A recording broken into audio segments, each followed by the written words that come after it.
Well, you have your PowerPoint open, right? Mhm. So unshare your screen Okay. and then unshare your screen and then share it again. And on your PowerPoint, it should say at the top, present in teams. Top, like kind of right-hand corner to the middle, once you share your screen. After I share, okay, so I stopped sharing, now I want to reshare. Share your desktop. Share your desktop. Okay, hang on.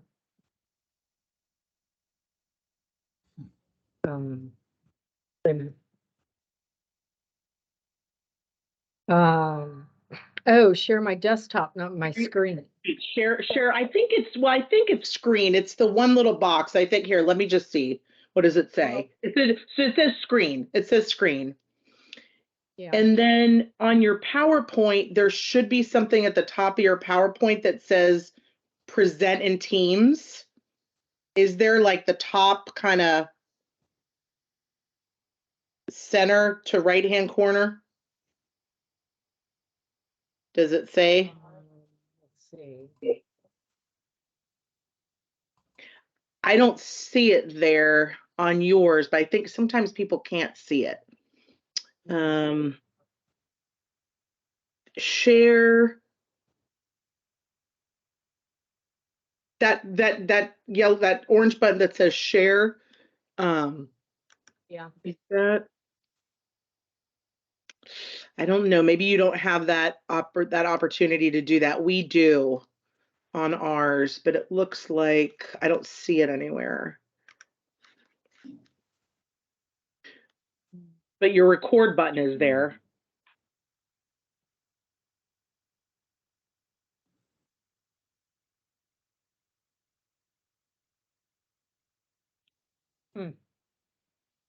Yeah, but it looks like you are recording. Well, from Teams, yeah. Yeah. Not via PowerPoint, via Teams. Right. It doesn't look like you have the option to present in Teams your PowerPoint. I don't know if that's something advanced that we have or not. Yeah. I see what you're saying now. There possibly was a way. I don't know.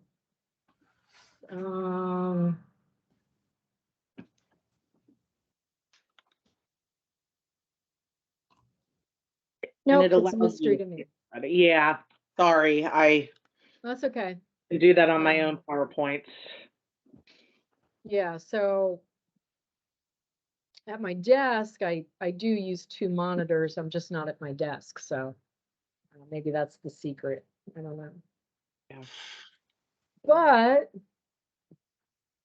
we want to get started. I think everybody's back, so yay. Thank you for coming back. So let me all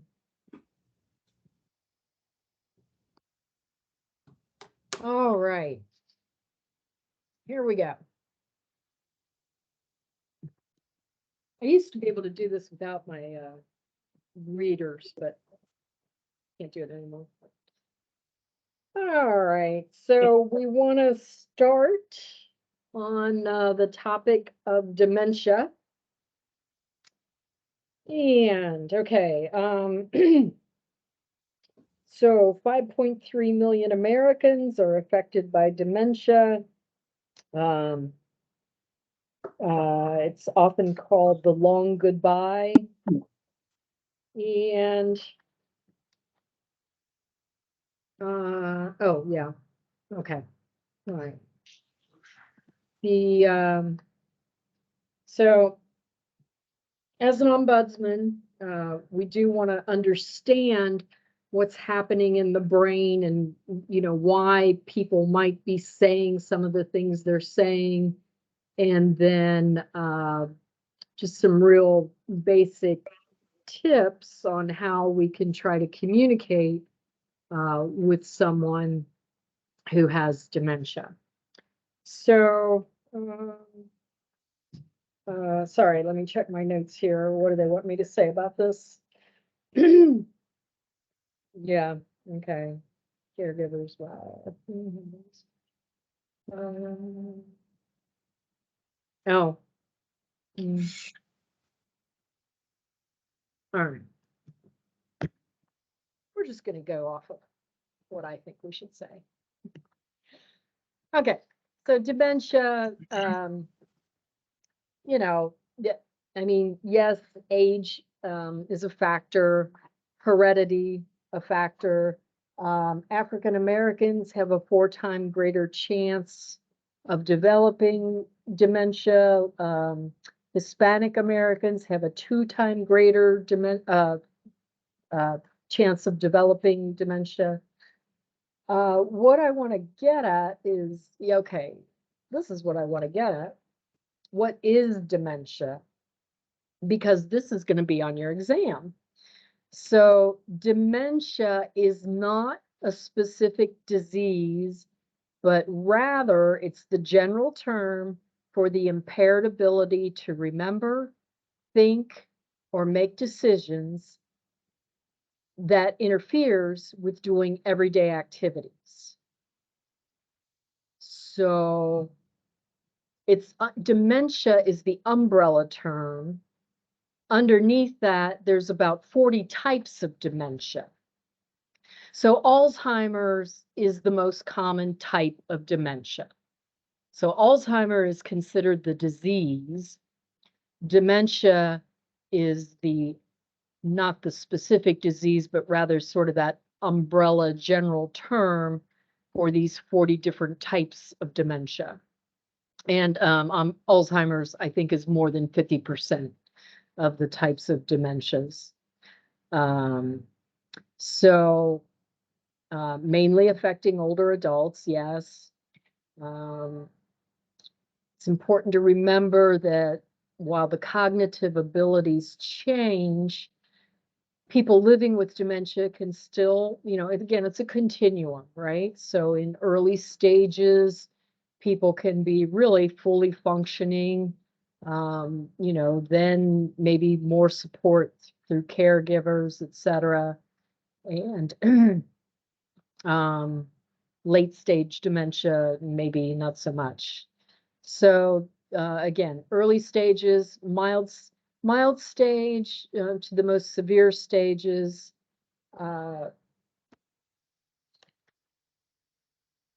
And as of today, yes, it is progressive and terminal. So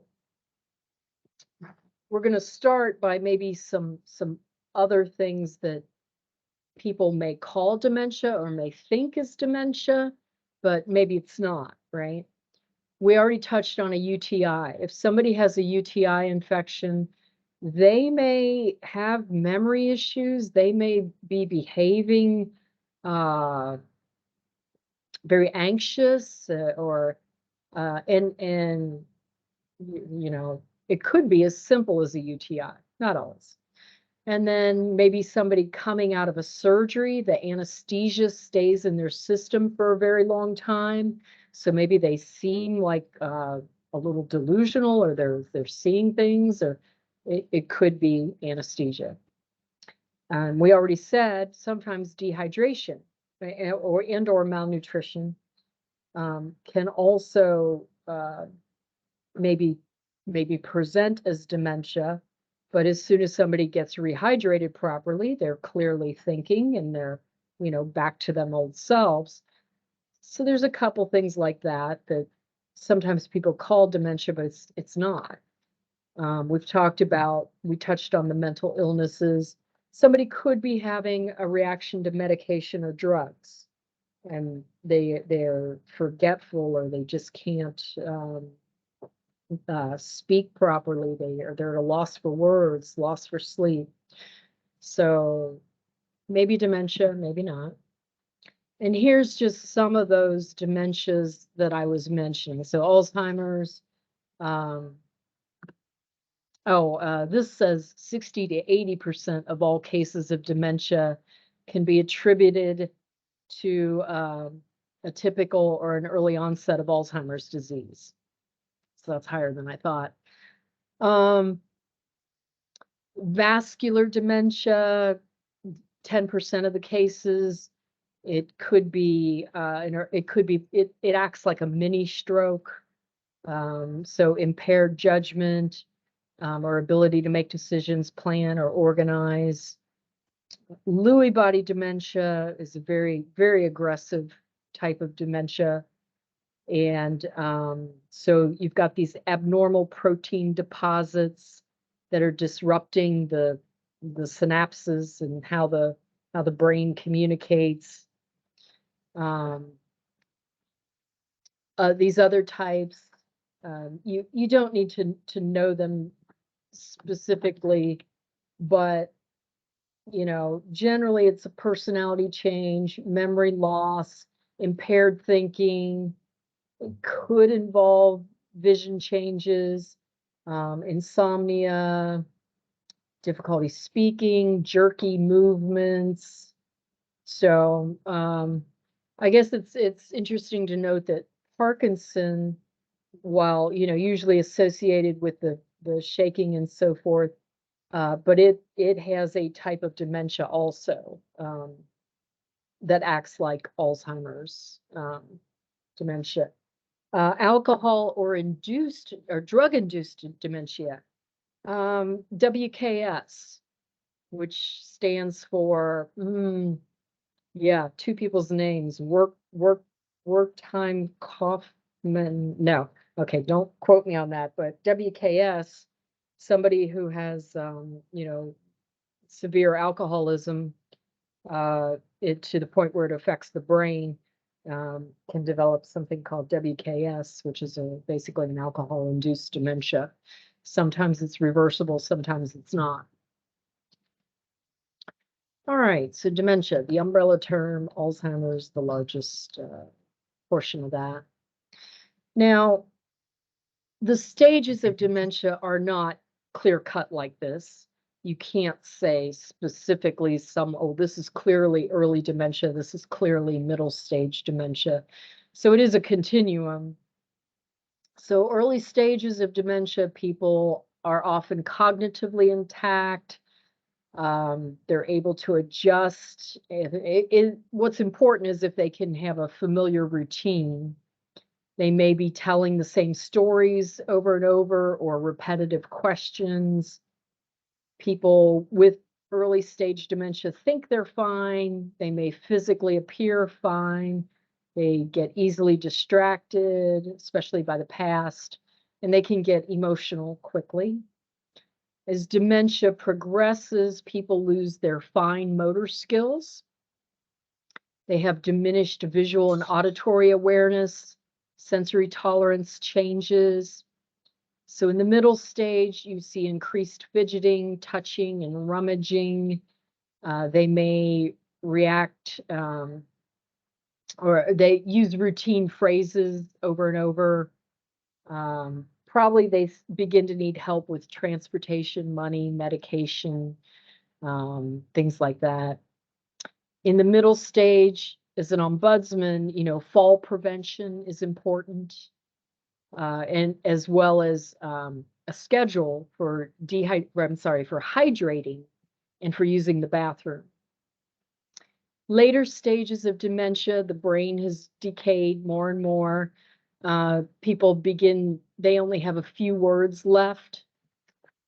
There's a lack of coordination. They may have trouble swallowing. They're not always aware of the world around them. They are easily lost. Spend a lot of time sleeping. Again, as an ombudsman, are folks getting food and fluids? Because there's, people don't remember if they ate. People don't remember if they had anything to drink. So they should be on if they're in a nursing home or assisted living, they should be on a schedule to make sure they do get food and they do get hydration. Increased support, the ADL for toileting.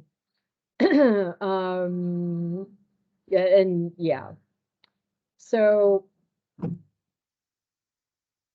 if you have an interest in the topic of dementia, there's a speaker called Teepa Snow, and she's just excellent. I've heard her speak in person. She has a ton of videos on YouTube about dementia and about, best practices and how to care for and speak with and, try to maintain a quality of life for people with dementia.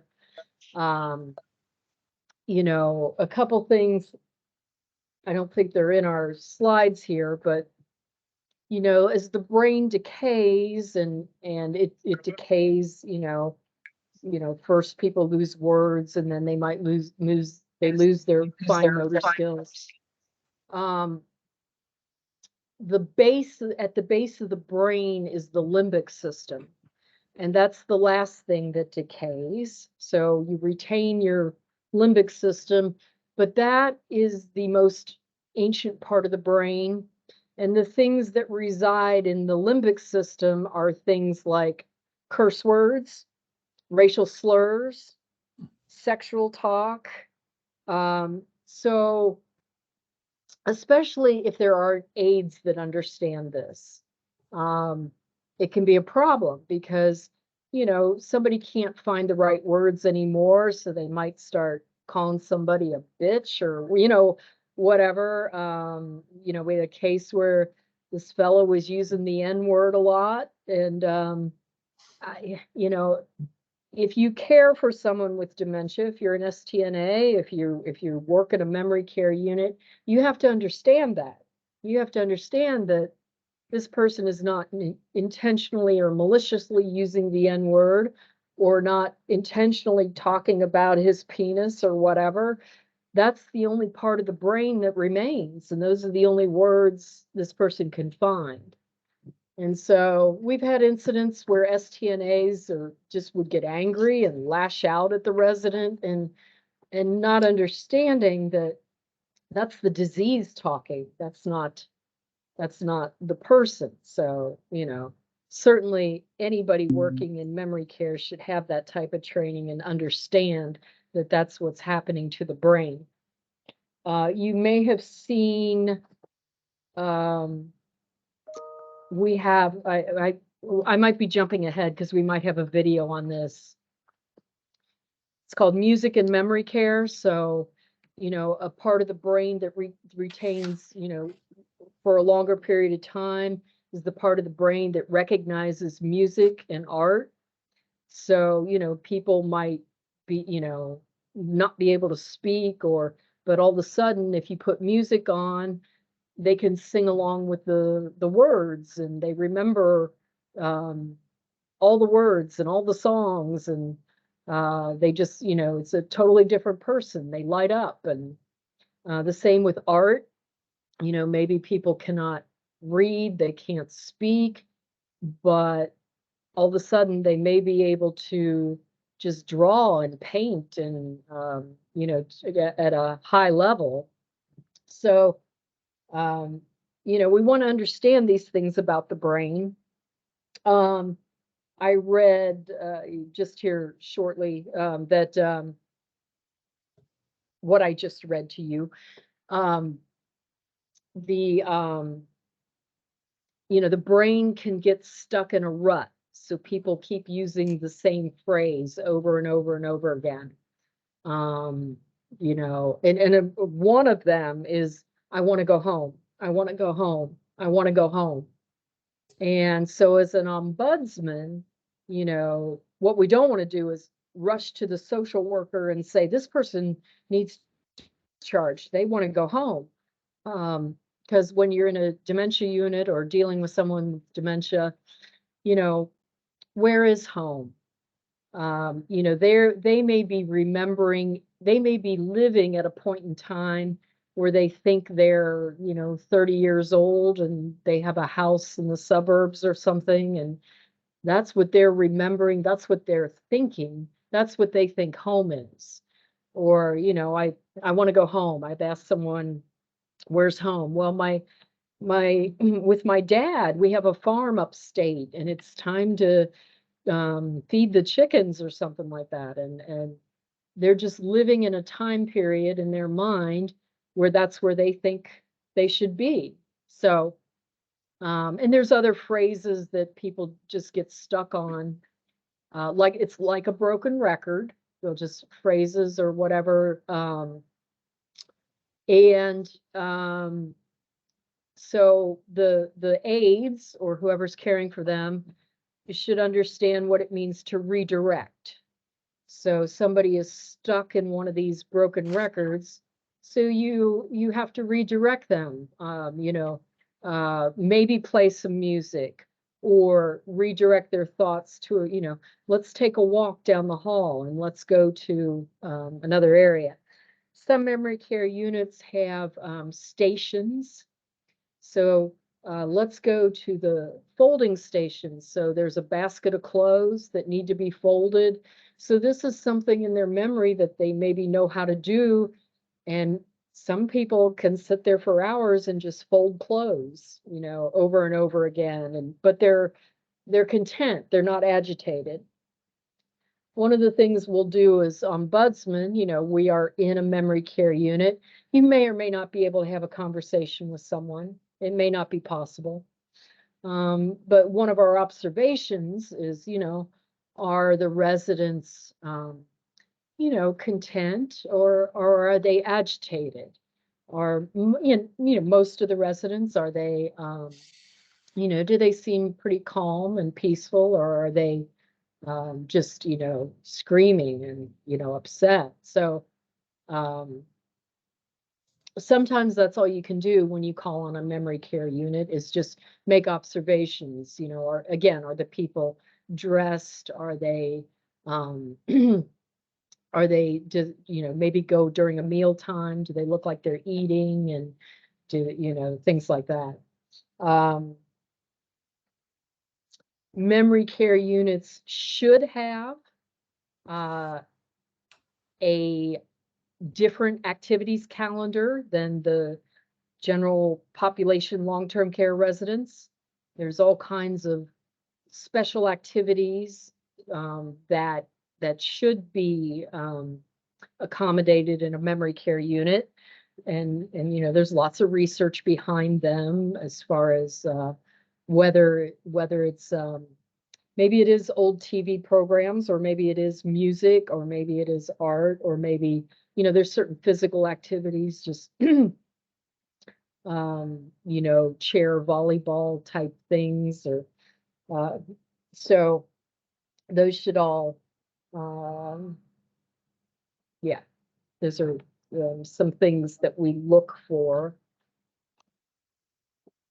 Okay, so oftentimes, we find out about a problem in memory care because a family member contacts us. When we go around to memory care units, we might leave behind one of our business cards with our helpline number on it. And it could be for the resident, but maybe it's for the family member to try to help them get in contact with us. So let's see. As it says on the slide, there could be, as we're trying to speak with people, maybe there's symbolic communication. If they're tapping their feet, or looking at their shoes, maybe they want to get up. I don't know. If someone's clutching their purse, maybe that just means they're looking for some independence. It's, again, we're not medical practitioners, but and then this point about using validation. If someone says, well, I'm going to go take my dog for a walk, as an ombudsman, we don't want to say, oh no, you don't have a dog. We're just going to validate whatever they might be saying or feeling. There are plenty of people in memory care units that, they can begin a conversation and they sound very rational and very together. And it's probably because they've memorized certain phrases. Hi, how are you today? Oh, I'm doing very well. Thank you. You look nice today. Well, thank you. Um, you know, I have a son and he lives just a few blocks away. And then my other daughter, she's just a few miles away, and they both come to see me all the time. I have such good children. And you might feel like you're having a very rational conversation with someone, but then in enough time they'll start repeating. I'm fine today. How are you? And I have a son who lives 2 blocks away, and I also have a daughter. She just lives and they'll just repeat over and over and over again. So it may sound very, very rational, but it's at some point you'll realize that there's some dementia involved there. But again, we're not there to correct people and say, no, you don't have any children. I don't, that's not for us to do. Just validate what you're hearing. Okay, so, all right, in a nursing home, the nurses, and if the nursing home has a memory care unit, the nurses' aides are to have 12 hours of formal in-service education a year. It can be web-based. And that if the facility holds itself out as offering specialty care, dementia, behavioral, mental health, they must provide sufficient additional hours each year to ensure competency in the specialized care need. Okay, so if a nursing home holds itself out as a memory care provider, the aides get 12 hours of in-service education a year. In a RCF, assisted living, right, residential care facility, you are going to need to know that term. Residential care facility, which is assisted living. If a facility admits or retains a resident with late-stage cognitive impairment, with significant ongoing daily living ADLs, or cognitive impairment with increased emotional needs or expressions that cause problems for resident or other residents, the STNAs shall have 2 hours of initial training in the care of such residents within 14 days of their beginning to work, and 4 hours of continuing education annually. So, yeah, so there's a difference between the requirements of a memory care that is within a nursing home and memory care that's within a RCF. If you are in an adult group home, which is an RF2, residential facility class 2, RF2 is an adult group home. 6 hours of continuing education relevant to resident care during each licensure period, which in RF2s is every 2 years, but nothing specific to dementia care. Okay. So if the requirements seem kind of minimal to you, they are. Yeah. Question, Linda, on that. You keep mentioning STNA. What if they're just caregivers hired off the street and they're not STNAs? Do they still require the same training or not? Who's doing the hiring? If you bring someone into your home, you mean, or? No, an assisted living, but they're not STNAs, they're just caregivers. Do they still require the training that you talked about, the additional training? No. Okay. So if an assisted living doesn't have any STNAs, then nobody's trained.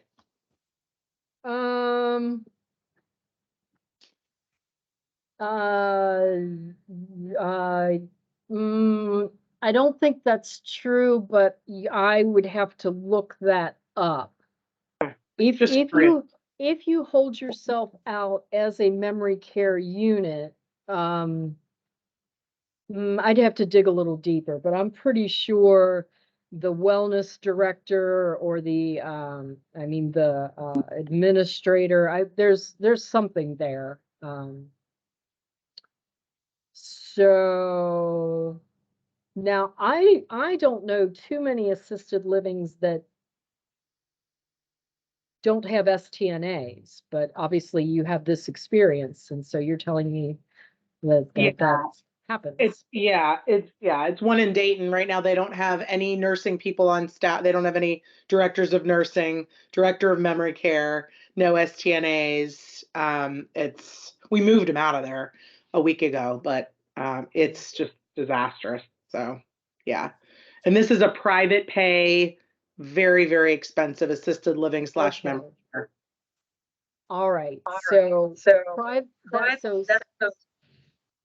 Go ahead. I didn't say anything. Oh, okay. Okay, so private pay like that, if you're private pay and you do not accept Medicare, Medicaid, that's so you're a private facility, there's a bunch of things you don't have to comply with because you're not held to Medicare, Medicaid standards. So yeah, that's why I say I'm not familiar with assisted living that don't have STNAs, because almost all RCFs and nursing homes are CMS compliant centers for Medicare, Medicaid, and they would Got it. have STNAs. Okay. Okay, now I understand. All right. Linda, can we ask yeah. you a question or two here? Sure. I want to make sure I understand. So the PowerPoint slide that's up where it says staff training, that's for the STNAs, correct? Yes. Okay. And you said for nursing homes, an STNA requires 12 hours a year of in-service education? Yes. And what is it for RCFs, for STNAs, who apparently have to comply with Medicaid or with Medicare regulations? 4 hours of continuing education. 2 hours of initial training, 4 hours of continuing education a year. Okay. All right. I had one other question. You were talking about dementia and you mentioned kind of an expert. I got the last name of Snow, but I didn't get the first name. TEPA. It's TEEPA. TEPA Snow. Yeah. So if you Google TEPA Snow and go to YouTube, and really, I enjoy all her videos. She's very funny, actually. But she also she's got podcasts and all kinds of things. But yeah, she's really considered the industry expert. You also mentioned the limbic system is Limbic. late stage. How's that spelled? I got to write it out. LIMBIC, limbic. Okay. That's thanks. It's a part of the brain. Yeah. Got it. Yeah, our slides don't have all of that, so that was a lot of extra Linda for you. I have a question. Is it a concern if you go into one of these assisted living memory unit? And everyone is in a wheelchair in a circle around the TV down the street? Oh, so, okay.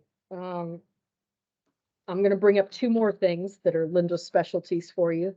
So I don't know if you could hear Lynn, but if you go into assisted living memory care, everybody's out of their room, they're in wheelchairs, they're sitting around in a circle, and they're asleep. Is that okay? So a best practice, so I'm going to say yes and no. A best practice is to keep people out of their rooms during the day so that they don't sleep all day, because they will become very confused about when it's daytime, when it's nighttime. And so people really should be out of their rooms, and therefore they're in the common areas. Maybe they're in the dining area, maybe they're in a TV room or whatever.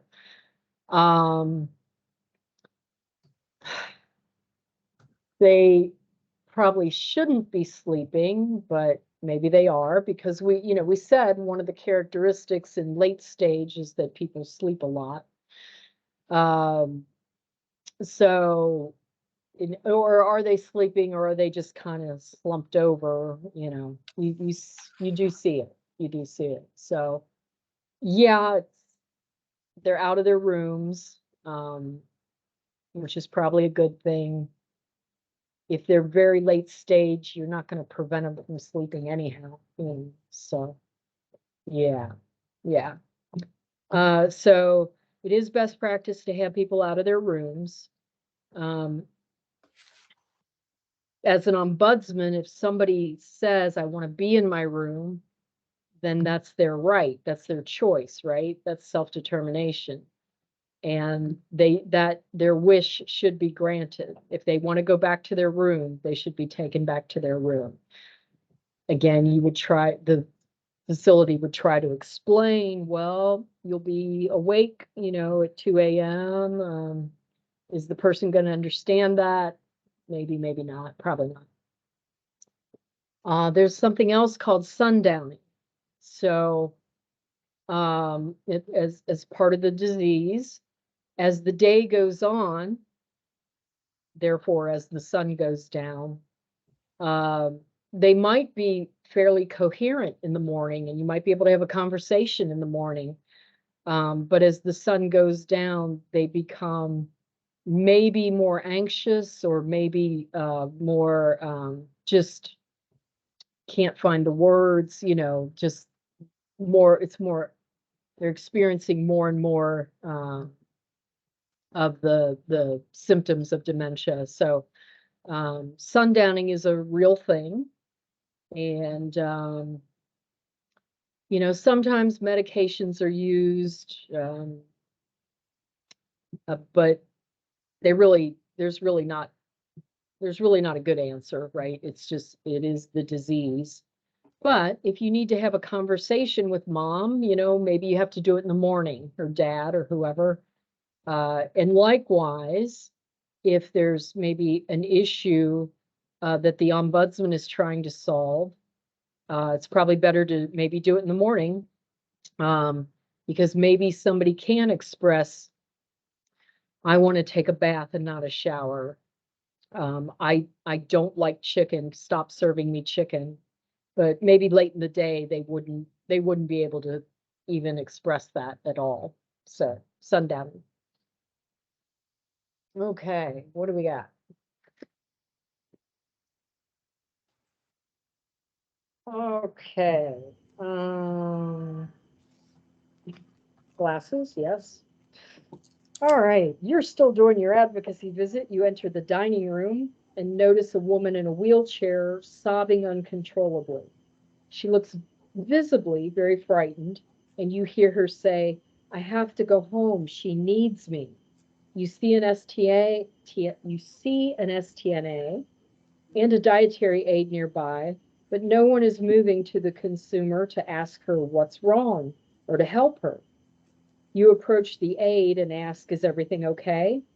As she motions to the consumer who is crying, oh, she has dementia, the aide replies. So how do you handle, what might you do?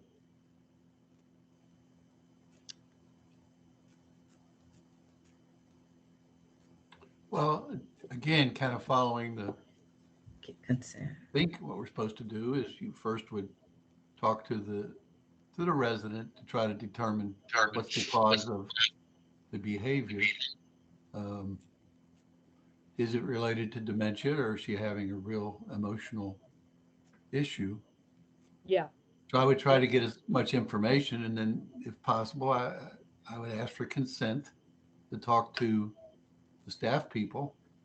Yeah. To try to try to get more information, and then try to see what's the best. Is this really a problem or issue that an ombudsman can help with, or is it just a medical issue?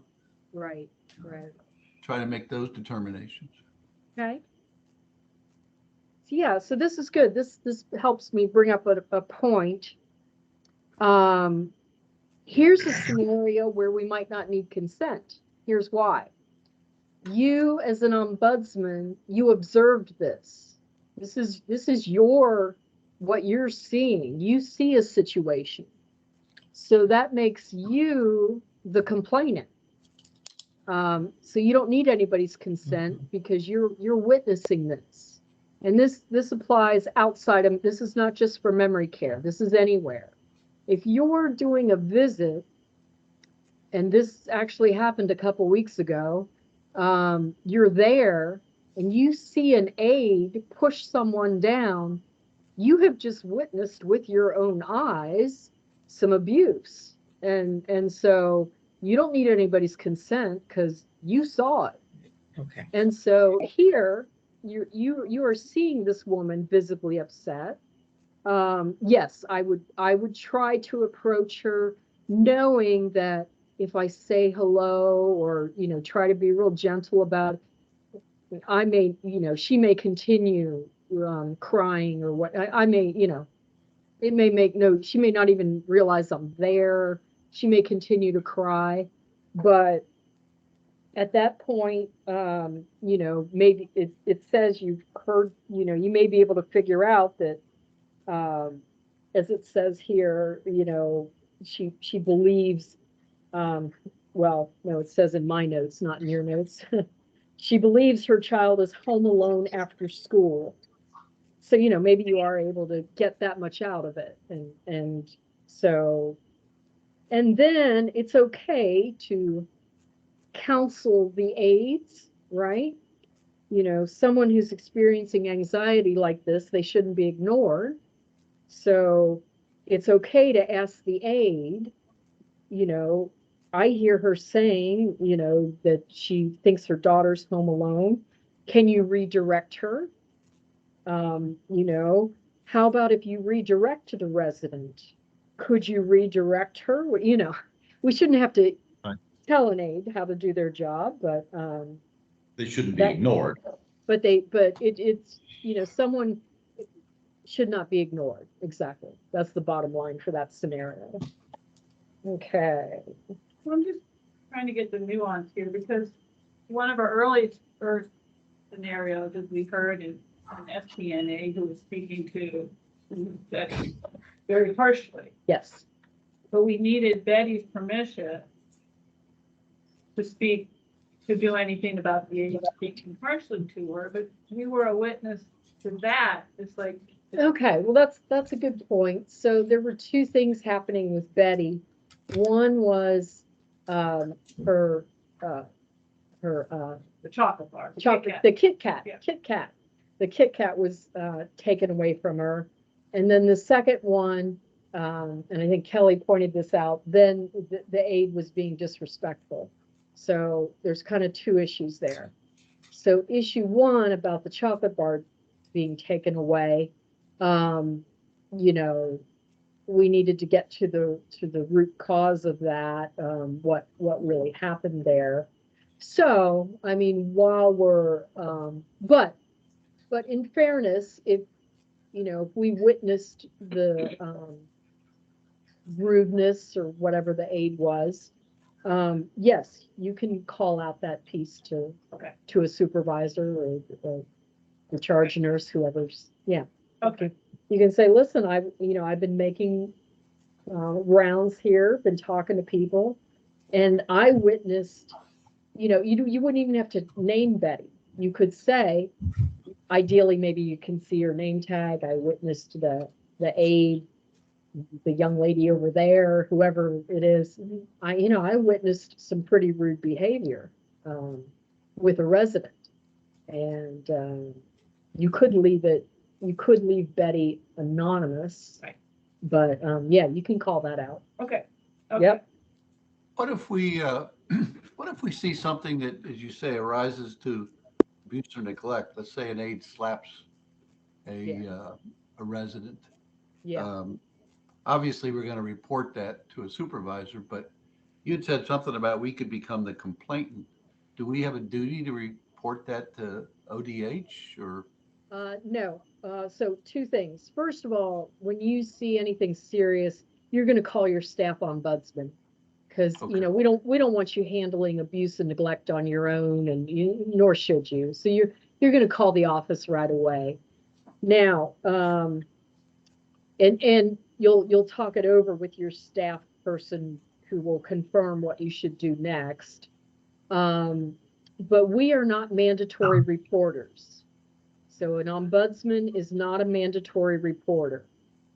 And you might find that interesting, but you know, it goes back to the need for a resident to be able to trust someone, to be able to trust us, that we can be the confidant, that we can help them anonymously if they choose.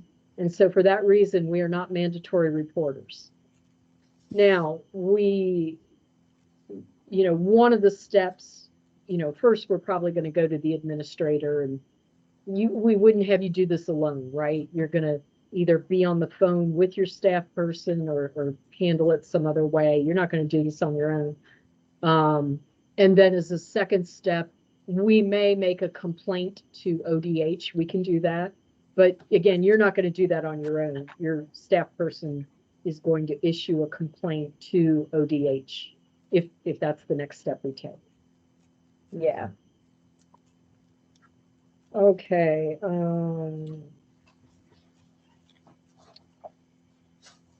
Okay, scenario 2. You enter the wing nearest to the dining room.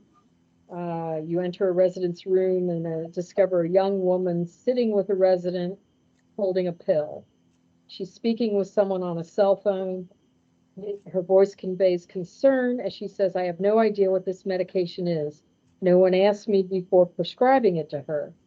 The consumer is seated at the table across from the young woman, who's fidgeting with a blanket in her lap that has knobs, springs, strings, and other doodads attached to it. Upon seeing you, the young woman hangs up the phone. "Can I help you?" she asks.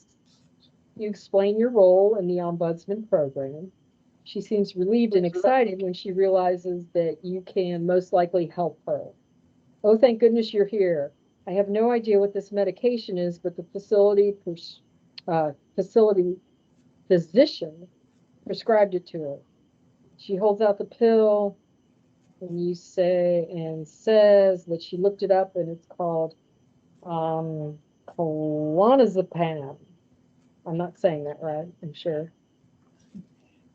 What do you tell the consumer? All right, I don't like this one. I'm going to have to read it myself. Oh, God, I can't believe it. Okay, this is never going to happen. Who is this girl? Yeah. We provide care. Yeah, it doesn't say. Well, Brings it a sense says of in my relief. notes she's the daughter, but it didn't say that here. Okay. Who is she? Yeah, oh. That makes a But big you're gonna get difference. the nurse. I mean, you're gonna get the nurse first and foremost, right? Right, If- yeah. If I mean, I could see walking in a room and the maybe there's a pill that the resident's holding, and they say, "I don't know what this is. I found it." I mean, Yeah. the first thing we would do would be to get the nurse, Yeah. right? Mhm. Yeah. Seems logical, yeah. So a couple things. Residents have the right to understand whatever they're taking. They have the right to have their medications explained to them. Now, okay, we learn in only my notes that you can't see. Well, you can't see any of it, but that this is the daughter. Maybe the daughter's the POA. We'd want to confirm that, but so assuming the POA is in effect, they have an obligation to explain to the daughter all the medications. Now, what they were trying to get at here with I don't think this is spelled right. It's spelled clonazepam but what that is an antipsychotic. And we are going to have some training in a future session on chemical restraints. So they're using an antipsychotic drug to restrain the mother. Okay. I don't like that scenario. We're not going to spend any more time on it. Can I ask one question, though, that Sure. sort of came out of that scenario? Let's say you're talking, you go into a room and the daughter, son, who is supposedly the healthcare power of attorney, they sort of say to you, well, I want you to do this because I'm the healthcare power of attorney. But many people are nominated as a healthcare power of attorney. But as you said, a physician needs to determine that the person is not competent. I mean, what do we do in that circumstance where the family member says, I'm the healthcare power of attorney, but the resident looks maybe not normal, but they seem cognizant. Yeah, and you don't know that the POA is in effect, basically. Right. You don't. You're right. So yeah, that is a little bit tricky, right? There are plenty of people who misuse terms. A lot of family members will say I'm the guardian, and we're going to get into guardianships. And guardian is a legal term, and they're not the guardian. People will say I'm the power of attorney. So sometimes I just ask further questions. I'm like, are you the healthcare power of attorney or the financial power of attorney? So that tells me if they know something, if they even know what a power of attorney is. And then I may ask, and I'll say, is the healthcare power of attorney in effect? And again, if they have no idea what I'm talking about, they're like, well, in effect, So I might ask a couple questions just to sort of poke at that a little bit, but we don't know with certainty, and we may not. We're not going to run to the front desk and ask to see the paperwork. We have to have reasons to ask for medical records or documents, and we have to have written consent and things like that. So I don't know if I answered your question, but technically it could be a problem where somebody tells us their POA and they may or may not be. Yeah. No, you answered it. I guess we have to use our best judgment, Yes. and You'll be using your best judgment on quite a few things, actually. right. Yeah, because No, but I've always kind of wondered about that too myself. The healthcare power of attorney doesn't go into effect the day that the resident or the person signs it or nominates somebody. People don't understand that. Yeah. Right. Well, and also I think there's a difference between a healthcare power of attorney and a family member that's heavily involved, that's not the healthcare power of attorney, but that's curious about what kind of med is being given their family member. So, So when somebody enters a facility, again, it depends on the capacity of the resident. They'll fill out a form and they can indicate anybody they want to have information about their health. So you don't have to be POA if you are on the form. If mom goes in and puts all 4 of her children on the form that says, yes, it's okay to tell any of my 4 children anything about me, you don't have to be POA to get the information. So sometimes that happens and sometimes it doesn't. Yeah. All right. So this video is only 2 minutes and 29 seconds, but let's watch it. Oh, boy, I think I hit the audio button when I reshared. Oh, man. All right, I'm going to play it. If you can't hear it, you're going to have to tell me.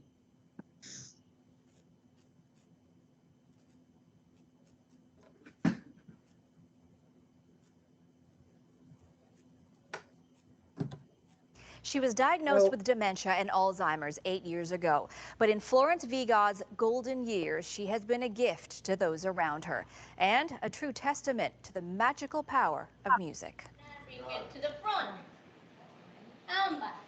Almost a lifetime of Florence Vigod's memories have disappeared. Do you remember who your sisters are? Yeah, Who? Sadie and Molly. That's right. But her eyes are still bright, and so is her smile. She always had that sense of humor, for all our lives. She walks without a cane and doesn't take any medication. But at 102 years old, Her short-term memory is about 3 or 4 seconds. What are we waiting for? Well, you're waiting for me to finish combing your hair. Florence has dementia and Alzheimer's. I think you're ready to go. Do you want to come? Go where? To the piano. She moved into this care home about 3 years ago. It was as though you had uncovered a pot of gold. And that's when everything changed here. Everybody can sing along with you. Florence has been playing the piano since she was 6 years old. And she remembers. Every morning she plays O Canada, and everybody stands. Some even sing. Sometimes they even dance. Even people that are pretty well non-responsive or non-verbal will smile, will get up and will want to move. Her eyesight isn't great, so she can no longer read the notes. She plays everything by memory and by request. Can you play Take Me Out to the Ball Game? I think so. Yeah? Let's hear it. I call it a treat, but usually a treat you don't have every day for so much time, and so it's a privilege. I move to it, or I get up and dance with it. It depends on the music. Does the music make you happy? Yes. In November, Florence turns 103. The plan? Coffee and cookies and cake. And music. There will definitely be music. Okay. All right. That was heartwarming, wasn't it? Yeah. Not too cute. Yeah. All right. Okay. We're doing okay. We'll get through this section.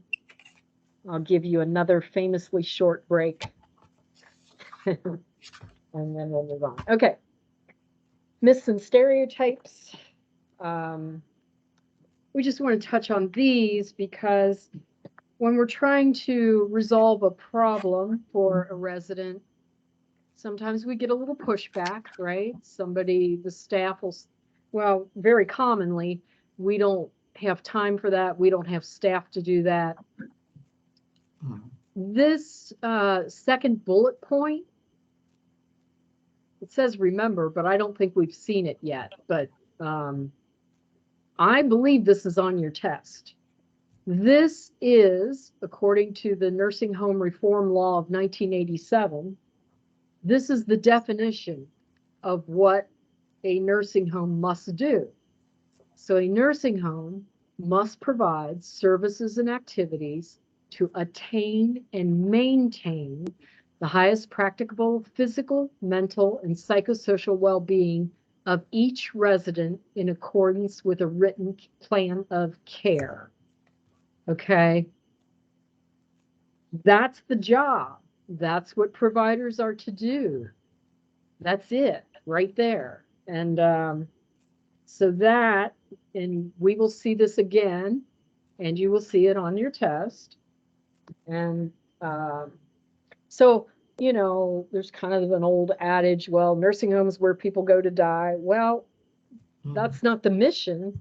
The mission is for the people to receive services to attain and maintain their highest practicable levels. And I mentioned the written plan of care or care plan, and I'm not going to go into that right now because we're going to go into a deep dive on that in a little bit. Okay. I'm sure Mark, I read that and I'm sure Mark looks at that, and I mean, that's just so gray, right? That whole statement is so gray. And then I'm curious to know, the written plan of care, is that another one of those things that is CMS regulations? And so an assisted living that does not have Medicare, Medicaid, or Medicaid would be outside of that? Um, Do you know? I don't know. I, in the 350 facilities we have, there's only 2 of them that are not CMS. And I don't know of any assisted livings that, see, your situation in Dayton seems to be pretty unique. There's just so few that don't accept Medicare, Medicaid, Right. that I'm not sure I know the answer. Okay. So, One thing I might just make a comment on that. There is a wealth of regulations as to nursing homes. And again, there's CMS regulations. But there's very few that apply to RCFs. well, So that is a problem. yes, it is. There's fewer. However, resident rights apply whether you're in a nursing home or assisted living. And most wish to be certified by CMS, because assisted living I'm speaking of, because the Medicare money is pretty good in terms of how they get reimbursed and so forth. So that's why there's only 2 in our region that are private pay, exclusively private pay. They don't even accept Medicare. And if you accept Medicare, you have to accept Medicaid. So, yeah. Yeah, I didn't think that Medicare paid for RCF care. It doesn't. It does. Well, there's something called a Medicare waiver, which we're going to get into, but no, it doesn't. Medicare waiver or Medicaid waiver? I'm familiar with Medicaid waiver, but not Medicare. Yeah, if I didn't say Medicaid, I meant Medicaid. Yes. Medicaid waiver. Okay. So again, the nursing home, we want people to expect quality in their care. And that's probably, I mean, a lot of people have a lot of residents living in long-term care. Their expectations are pretty low. They, probably the most common thing I hear is, I don't want to rock the boat, or, well, they're busy and they're trying, or things like that. But we want people to expect excellence in their care, and we try to encourage that. So obviously people do pass on, 3 valid reasons. A disease may progress, a new disease or condition arises, or the resident may choose to decline care. Okay. So a few things. Mobility is not important. Actually, it's very important. Here in the room, Lynn and I were talking just, at lunchtime. Sitting is the new smoking. Sitting as much as I do, and I know it's not good. We're meant to be mobile people, and that applies late in life as much as it does right now. Pressure sores. Pressure sores are very painful. They are a result of someone not being moved, someone who's laying in bed and has never moved, or sitting in a wheelchair for 16 hours a day and not moving. The skin becomes raw and breaks open, and there's 4 stages of pressure sores, even to the point where it's so bad you can see bone through the skin. Pressure sores are avoidable, and to avoid them, people have to be moved. Even if somebody is bedbound, they need to be turned every 2 hours. So they are not inevitable. Urinary incontinence is expected and cannot be reversed. Also not true. Somebody may go into the hospital and they have a catheter and, but the bladder can be retrained and it goes into the care plan. And so somebody needs to be taken to the toilet every 2 hours until they can, build back up that bladder muscle and retrain the bladder to work the way it's supposed to work. Depression and sadness are natural responses to aging. They are not. It's not normal. So older persons must be protected. So this goes back to an adult's ability to accept risk. So no matter how old we get, we have a right to make our own decisions, self-determination, and understanding the associated risk. People with disabilities are different. So, okay, no, not so much. They just live with a different experience, a different condition. Successful handicapped people are superhuman, or whatever. Disability is a burden, disability is a sickness. The point of these slides is we want to watch our own language, words matter, and I might be jumping ahead, but, we want to talk about somebody who's living with a disability, not somebody who's disabled.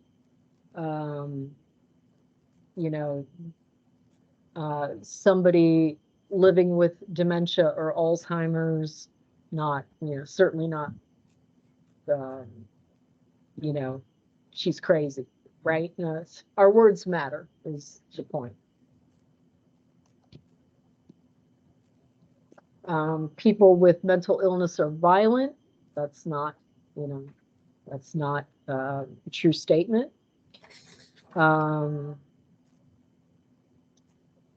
Therapy and self-help are a waste of time. No, there are therapies that work and there are preventions that work.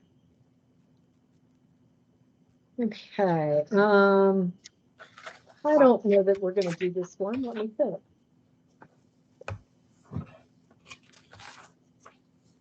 Yeah, no, we're skipping this one. Trust me, trust me.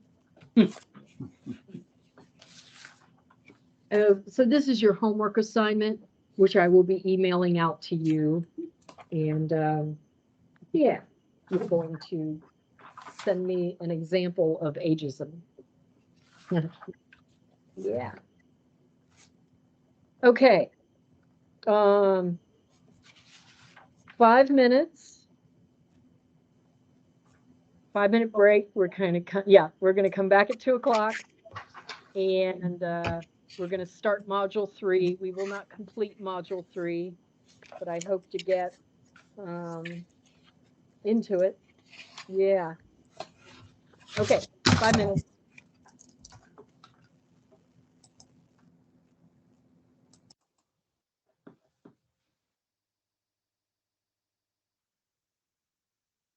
Oh, yes. It's very common. It's very, and it has risen over since COVID. That's one of the reasons we took they Yeah. They do behavioral modification. Good. No, that is good. They will not, because we went, who we went into? Oh, yeah. Like that, or they're on the sofa. Yep. Yeah. Yeah. It's very easy to take care of them because they don't move. And it's higher in Ohio than a lot of states. Well, where my mom was, she was independent, and then she couldn't do independent anymore. We moved her into regular assisted living because we did not understand she was only in it for a couple months when we realized they couldn't handle some of her behaviors weren't bad. They couldn't get her to take a shower because they just needed to approach it correctly if she would speak. But they weren't trained. That was fine. But their doctor there had her on one of them. Yeah. And as soon as we got her to Pine Brook, we handed them all our medications. You don't know. No idea. Yeah. I was, this will help our Alzheimer's. Right. No, it's a tranquil, it's billed as an Alzheimer's drug, but and it's a massive trip hazard. Right. Oh, yeah, for sure. For So, sure. Yeah. oh, is that why when we went into a number of places, they're all, Yep. Yep. Yep. Yep. And it's, well, she went in, they were all out, and they made sure they were out, except for there was a couple who would not leave their rooms, and that was their decision. mhm.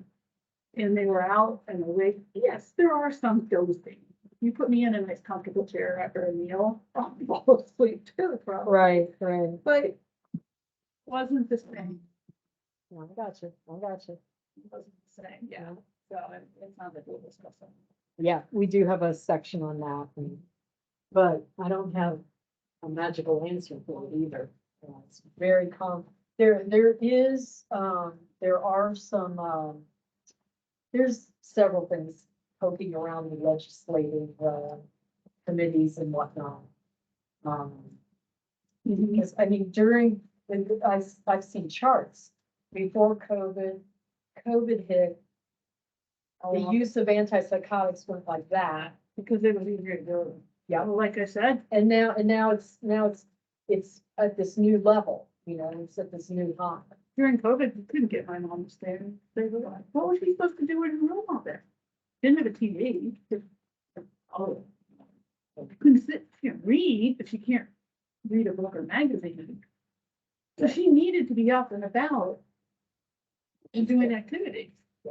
So, and I'm sure those were the ones, those places were the ones who did it.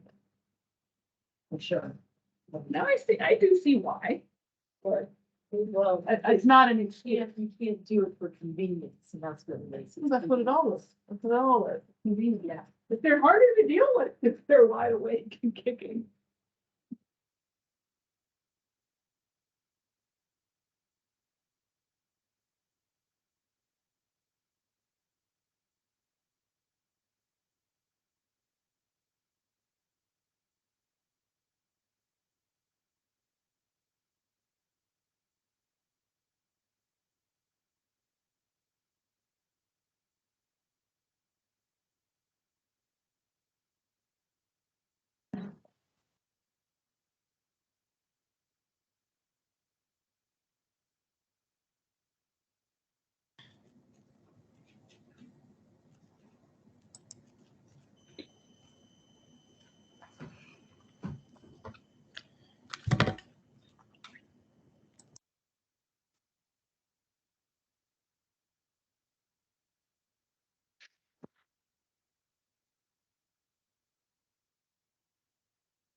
I don't think I hit record again. did Oh, dear.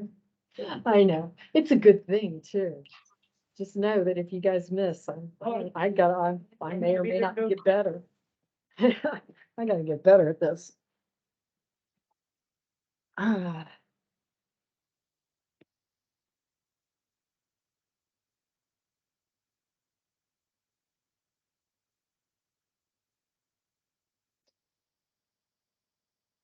By the way, that's what my mom was really.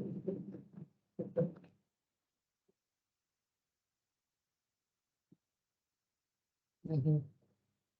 They're independent.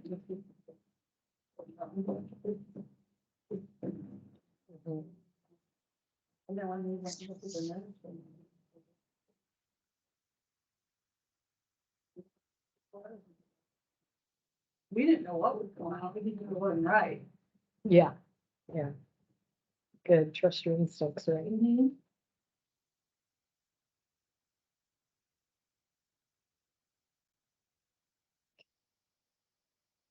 Okay, is everybody back? Yeah. Ah, okay, home stretch. Take a deep breath. Might be talking to myself. We're here. Your camera is off though, Linda. Oh, it is? Yeah, it is. Look at that. Yeah. It is off. Oh, There there you- we are. There you go. And you know what? Let's do one of these.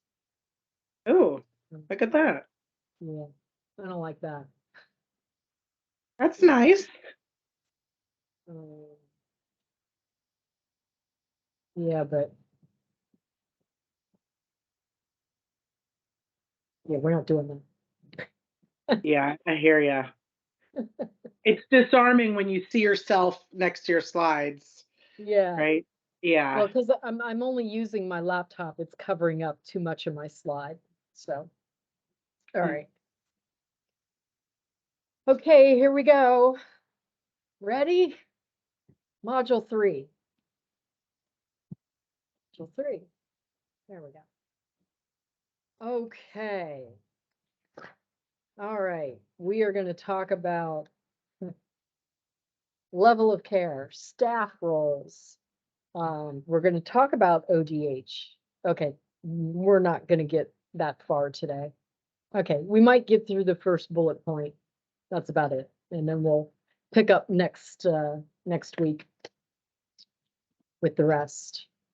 So we're going to learn about long-term care requirements, the survey process, and care planning. Okay, all right. So types of long-term care facilities. I've mentioned these, but we're going to dive into some bigger definitions. What's a nursing home? What's a county home? What's a long-term care acute hospital? What's a residential care facility? And what's a residential facility class 2? So nursing home, which is most of, and normally where we assign volunteers, and usually, it is the most regulated, and it's where, most of this, we spend most of our time in this training because we want to know about those regulations. So I already told you in our Ohio-wide, there's about 1,000 nursing homes in our 5 counties. There's 120, something like that. 20% of all nursing homes in Ohio are not-for-profit, and the other 80% are corporately owned and for-profit. They could be privately held. That's less and less true. There's a lot of consolidation going on, and a lot of times nursing homes are owned by a corporate parent that owns quite a few nursing homes.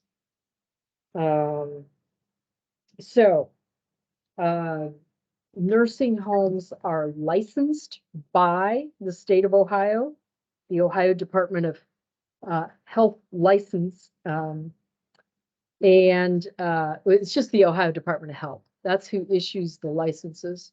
So there are, I think I said 20,000 beds. No, that's not nursing home. Let me say it this way. Of the 120 or so in our area, they are at about 80% capacity. So there's actually, in Kentucky, it's a lot different. The nursing homes in Kentucky are like 95% full, 95% capacity. Before COVID, Ohio nursing homes were like about 85% full. Now it's 80. They are less full.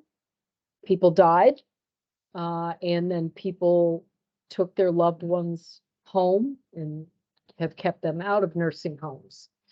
So with 80% capacity, there's actually too many beds in the system, or at least so the corporations say, you know, because it's hard to, you need to be near capacity to make money, or so they say. Um, so anyway, yeah, the ownership, the licensing, and again, virtually all of them, with the exception of 2 in our 5-county area, are certified to receive Medicare, Medicaid payments. So there's licensing and there's certification. Licensing is done by ODH.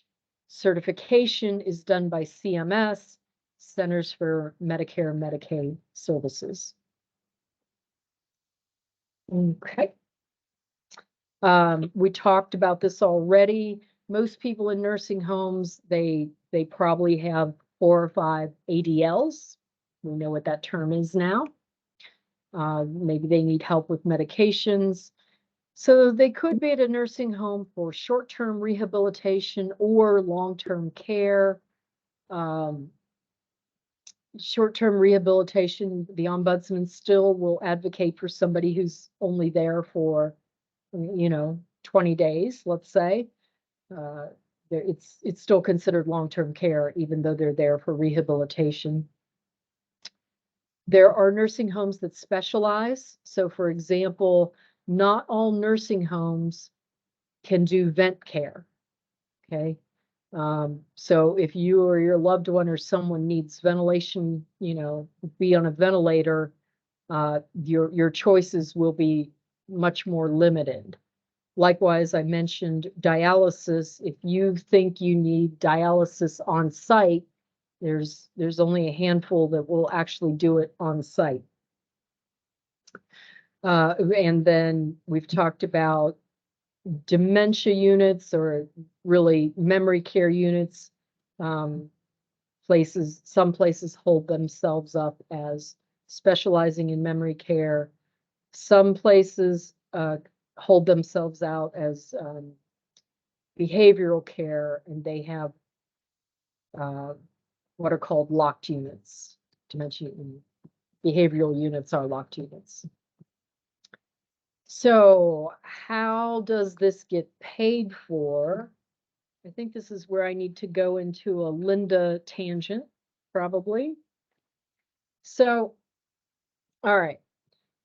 So what happens is you go to something happens, right? You end up in the hospital, and the hospital says, okay, we're going to discharge you. You need to go to rehab. And you say, oh, okay. So they say, where do you want to go? Okay, well, most people have no idea. They've never thought about it. And they think, well, my uncle was at this place down the street, so I guess I'll go to the place down the street. And so then you begin to take therapy, physical therapy, speech therapy, occupational therapy, depending on whatever happens. So Medicare will pay for the first 20 days of rehab. I think the facility, I don't have the 23 numbers. The facility receives from Medicare, I think it's $486 a day for your care. So for a nursing home, that's good money. They're happy to have you there for short-term rehab. And chances are it'll take 20 days, because that's the most Medicare will pay for, and they want all 20 days.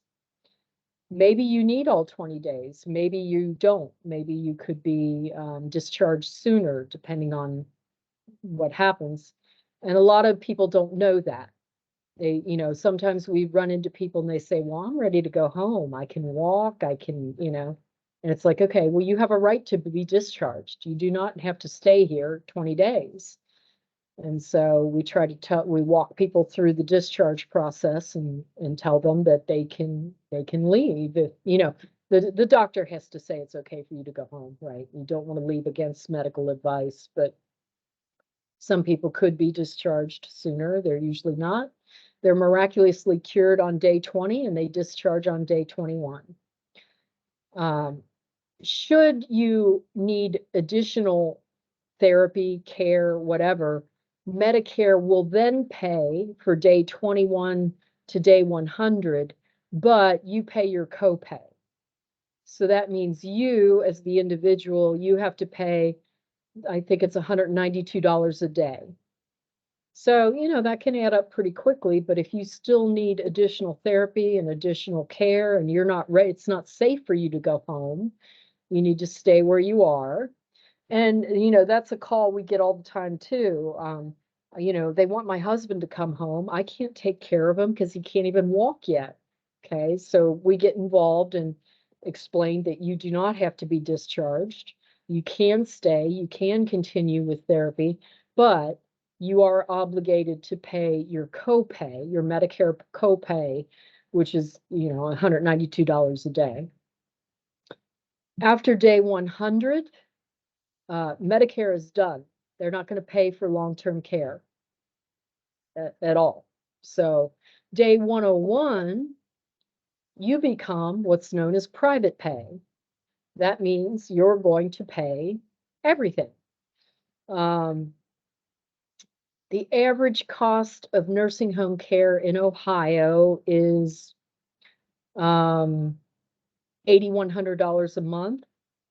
And there are plenty of places where you can pay $15,000 a month. And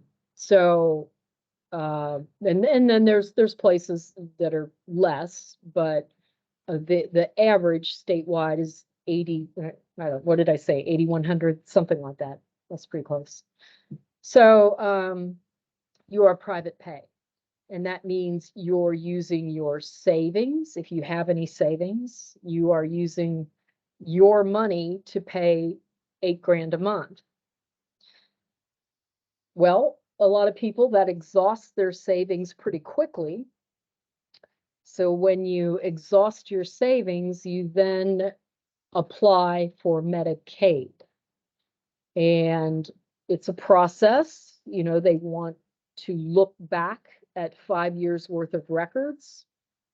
So you can't just transfer wealth to your children. You know, write them great big checks and say, oh, I have no more funds. I need to go on Medicaid. There's, you know, they do a thorough search of your financial background. And so then Medicaid pays for your stay at a nursing home. If you have Social Security, that goes to the home to pay for your care, and then Medicaid picks up the balance. So that's how our long-term care system works. All right. So we have nursing homes, we have county homes. Actually, there's very few county homes left. We used to have one in Butler County that closed earlier in 22. So actually in our 5-county area, there are no longer county homes. As the name implies, it is run by the county. And well, they're just really not a thing anymore. Long-term care acute hospitals.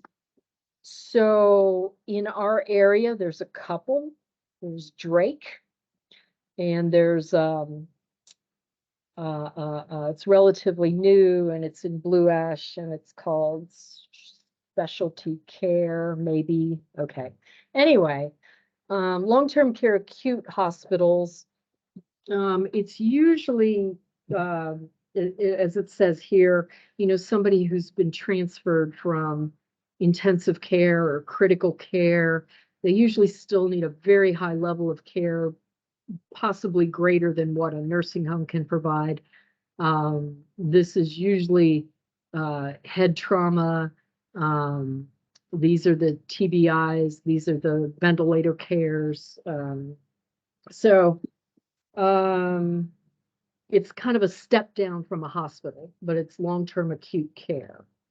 So we still, residents in long-term acute care have rights and have, the need for an ombudsman. So call on those. Then RCF, which you know what that term is now, assisted living, right? So this is the formal definition: 17 or more unrelated persons. So again, back to ADLs. You go into an assisted living and they have a base fee, and that base fee is, who knows? I don't know. Let me go back to my average costs. I think the average RCF cost per month has a base fee of $4,500. And then, as I mentioned, the more services you need, the more you pay. So you may enter assisted living with maybe just needing help with your medications. So that's one ADL. The more ADLs you have or develop, the more you're going to pay. And again,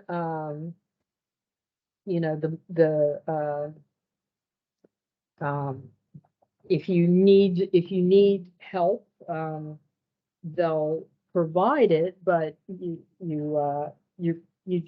pay for these things. So so generally for your base fee, you get meals, probably housekeeping, could be laundry, although sometimes laundry's extra. And social activities, there's usually a social director. So, but again, they will provide eating, bathing, grooming, personal hygiene. You pay a little more for that. Medication administration, pay a little more for that.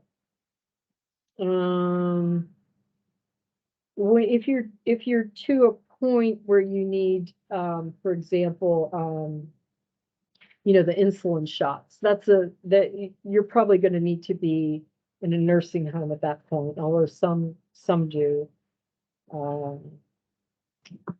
And also, the license is issued by ODH, just like a nursing home. So it's a licensed facility by ODH, same resident rights, same annual inspections. Let's see, private, I don't think I have that in here. Some are not-for-profit, some are private.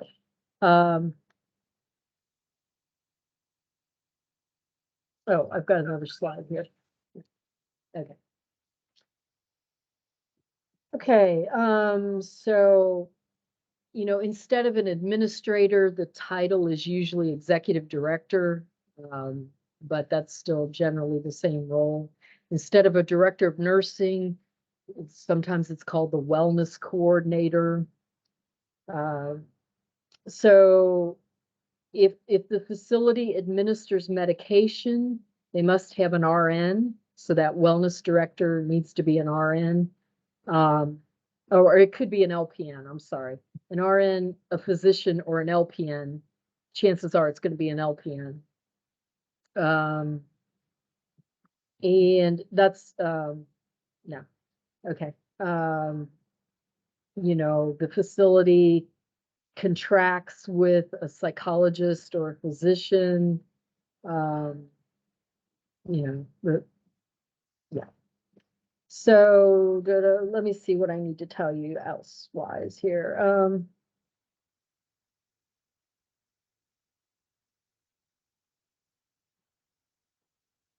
Okay, I'll try to explain. All right, so Medicare. Okay, Medicare Part B covers okay. So some of your care can be covered by Medicare. Okay, so then Part A, Part B, those kinds of things. The Medicaid, unlike the nursing home that I just described, you run out of money, then Medicaid pays for everything. Medicaid does not pay room and board. Okay, you say, well, that's why I'm at an assisted living, right? Okay, so you have to apply for something called the Medicaid Assisted Living Waiver. Sorry, water break. So the waiver program will pay for the cost of care, assuming you qualify for that. And it is income based, right? So this is what Council on Aging, they manage the Medicaid assisted living waiver program. So this is a point in time, a point of contact where we interface with Council on Aging. So somebody needs to move into assisted living, or maybe they've been in a nursing home, but they've improved. Maybe they only need assisted living care now. But they don't have money, so they're going to have to apply for the Medicaid assisted living waiver. Not all assisted livings accept the waiver. That's terminology you might hear. So if they don't accept the assisted living waiver program, you can only be private pay. And so there's not a lot of assisted living waiver beds readily available. And so again, we refer people to Council on Aging. Council on Aging maintains the list of those assisted living facilities that it will accept the waiver. And then you have to check with the facility to see if they have any empty beds, waiver beds. So the whole facility does not have to be a waiver bed. The facility can put aside, let's say they're licensed for 60 beds, they can put aside 10 beds and say, we accept the waiver for 10 beds.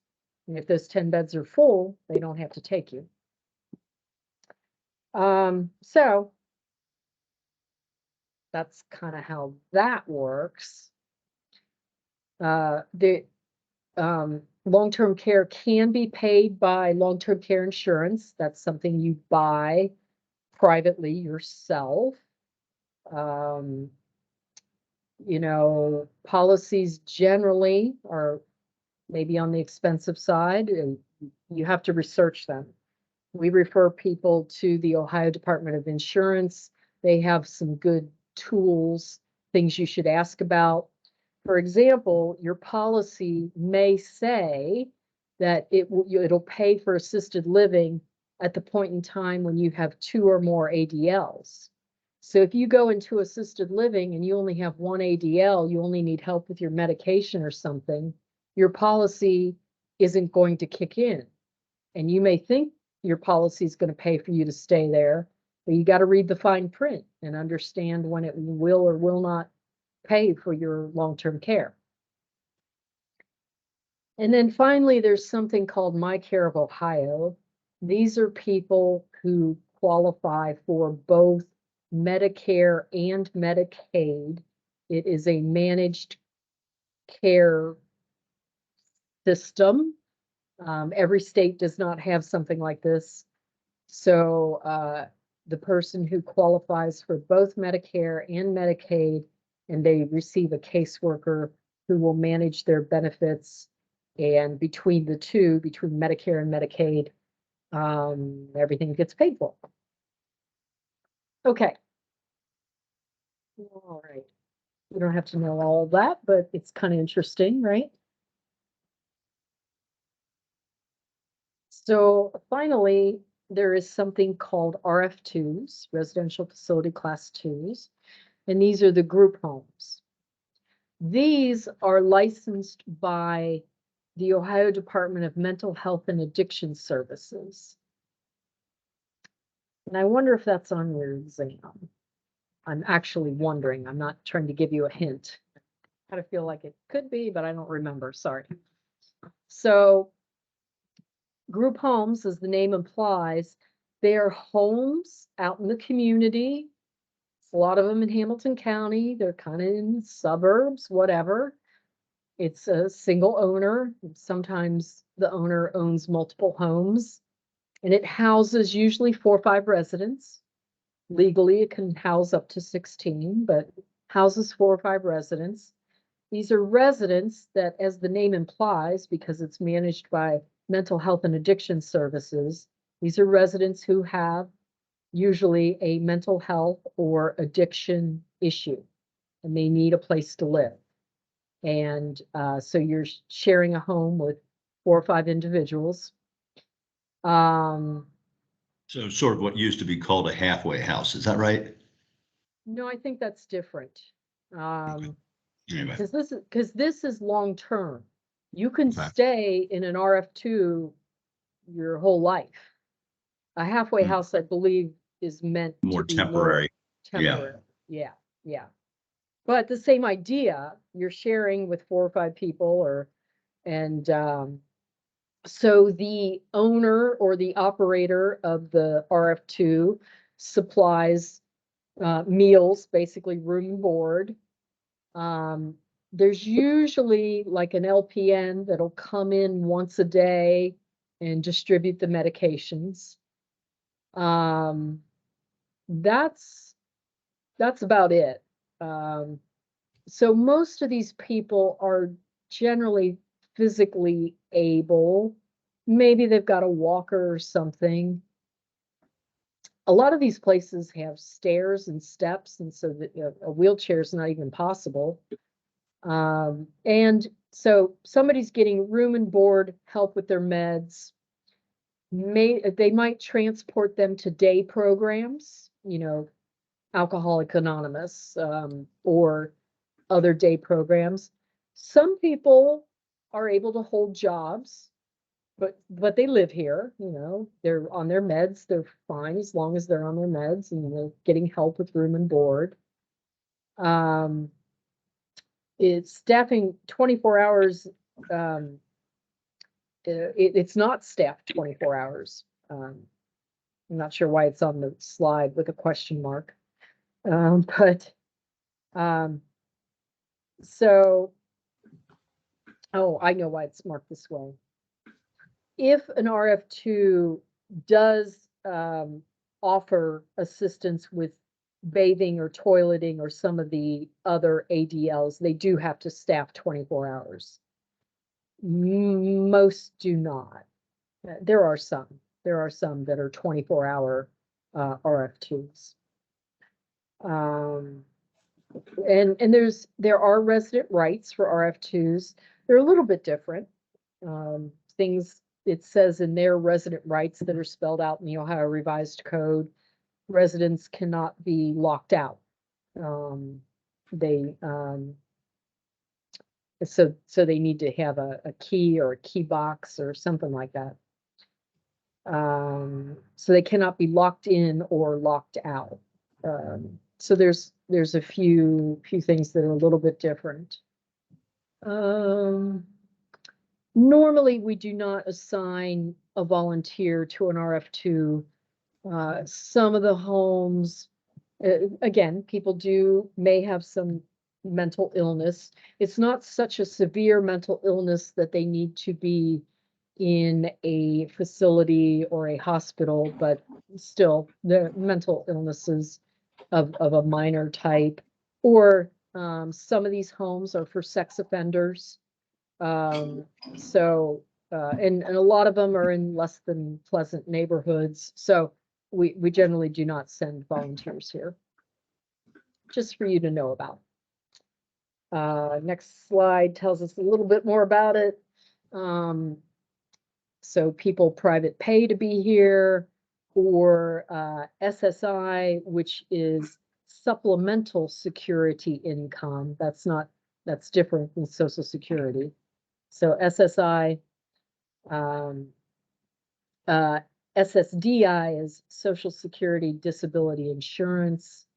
RSS is, don't tell me, Residential State Supplemental Funds. And then there's the Adams Board. Every county has an Adams Board, which stands for, don't tell me, yeah, the MH is mental health, right? I'm sorry, I don't remember what the Adams boards, we just call them Adams boards. And now I'm not remembering the A to the D and the A. So, okay. But that's a county function to have a county mental health board. And again, the regulator and therefore the person who licenses is the Ohio Department of Mental Health and Addiction Services, and they get surveyed once every 2 years. All right. Okay.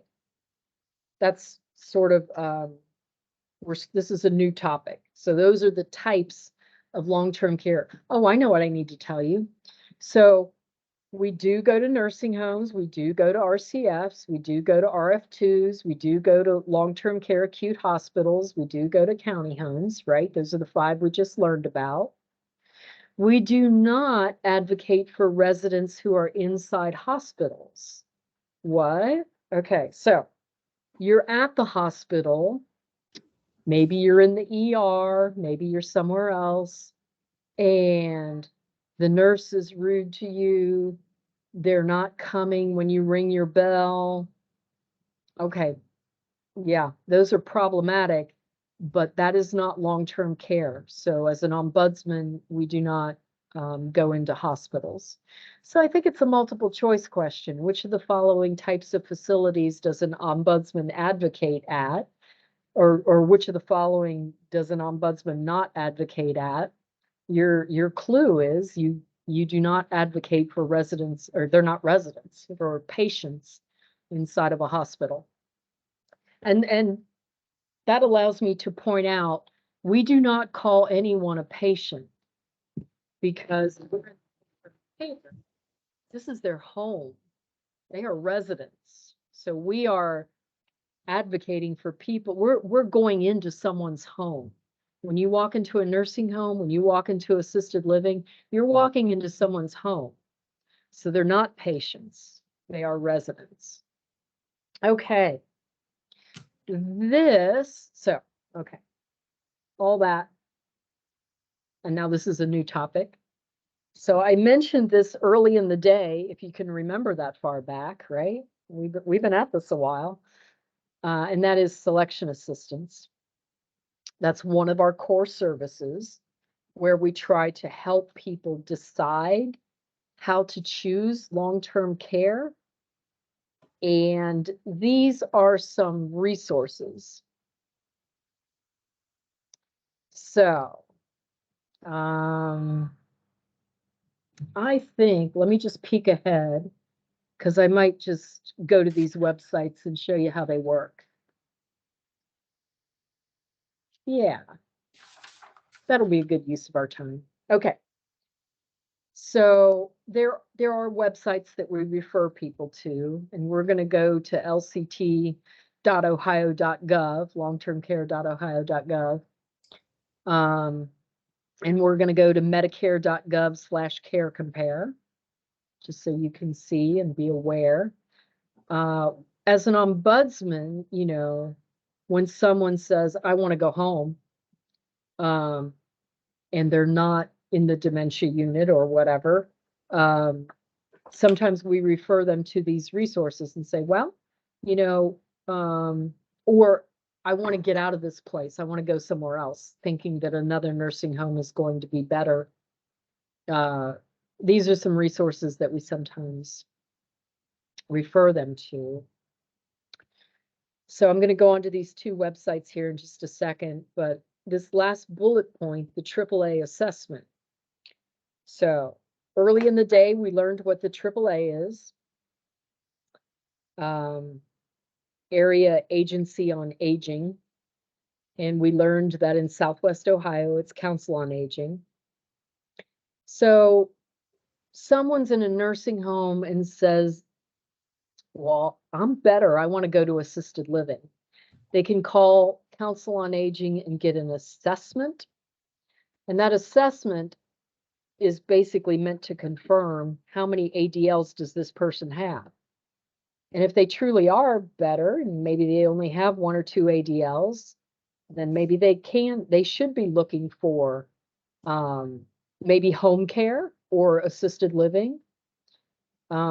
Likewise, somebody's in assisted living, or conversely, I should say, in assisted living, and they're getting worse.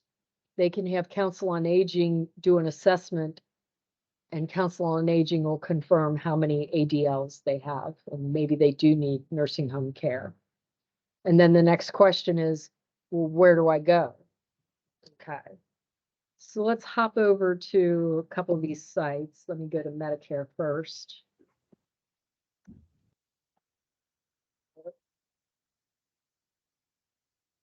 We learned about Otis earlier in the day. That's what the login page looks like for the state system. .gov/care. And there's, oh, I think it has a dash. Wait a minute, care dash. Okay. So another way you can use this tool that I'm about to show you here. No, you don't get my email address today. Find and compare providers near you. You're going to be assigned a nursing home or maybe assisted living or both. And this is going to give you some background information on that facility. So I think it might even be a homework assignment that I give you guys to go look up your facility and tell me what it says. So we want to look for a nursing home. And this is my current location. That's the ProSeniors address. And so what it does, the Medicare.gov system uses a 5-star rating system. So nearby where I am, there's a place called Harmony Court. There's a place called Woods Edge. Couple more, Drake, we're not too far from that. We're not too far from Pleasant Ridge.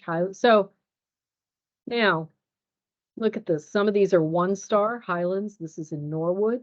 And Medicare, This is Medicare.gov. they're the ones providing the rating. It's not feedback from. Right, so it's a combination of things. It's the annual surveys, mostly. It's CMS, yeah, Centers for Medicare and Medicaid, that are really coming up with all this. Okay. And I'm not gonna, you can dig in and find out how they come up with these ratings. I will just tell you, based on my experience, they're fairly accurate.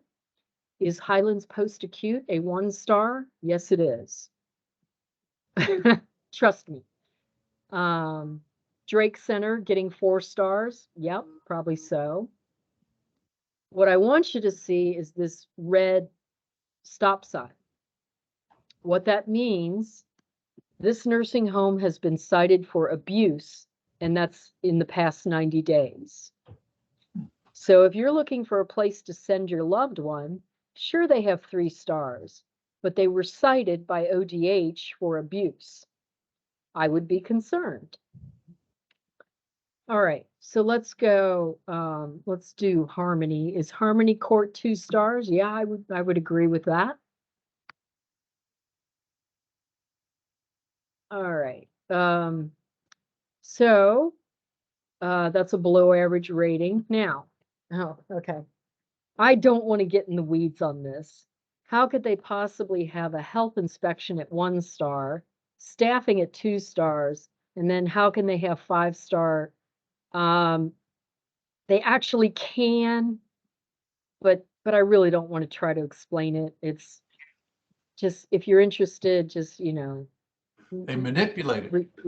Well, they can't. Well, it's funny you should mention that, because there have been articles about people knowing how to manipulate, about The only- facilities knowing the how to only- manipulate this. The only rating that they really can't manipulate is staffing, because you got payroll-based journal.